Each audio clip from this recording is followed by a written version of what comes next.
So your VLOOKUP is not working, you're getting an A, and this is very common when we try to have a little score VLOOKUP table here. We have our students here. We're just trying to add a little something extra and we're messing up. How do we fix this? I'm going to show you one very easy thing to miss if you don't know about it.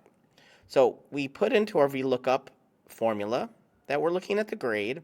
We're looking at E2 to G6 over here. That's our sort of score to emoji picker.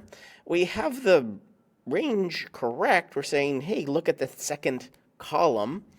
It looks like our score, yes, is in the first column. Our emoji is in the second column. And we even added this false to say it's not sorted just in case. But honestly, that doesn't matter. You're still going to get that NA. What's happening is that we haven't sort of stopped our VLOOKUP from changing its range. So if we look at our C2, it's correct. And if we go down one, it doesn't look incorrect, but our range has changed to E3 to G7. And each time we go down, we now see E4 to G8. So our range that we're looking at is changing one row at a time.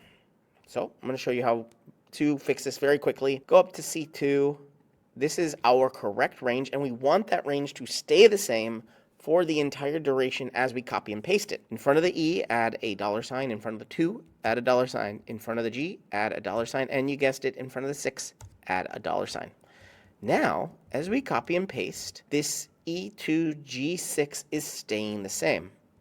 And we can do Shift, Command down, paste, and we have all of our correct emojis over here. Our scoring table is correct. We have fixed our VLOOKUP. You're watching Better Sheets here on YouTube. You have two options here for your next video. Before you go, comment down below if you have any question whatsoever, and I'll make future videos from those questions. But for right here, right now, one of these videos could be your next Google Sheet.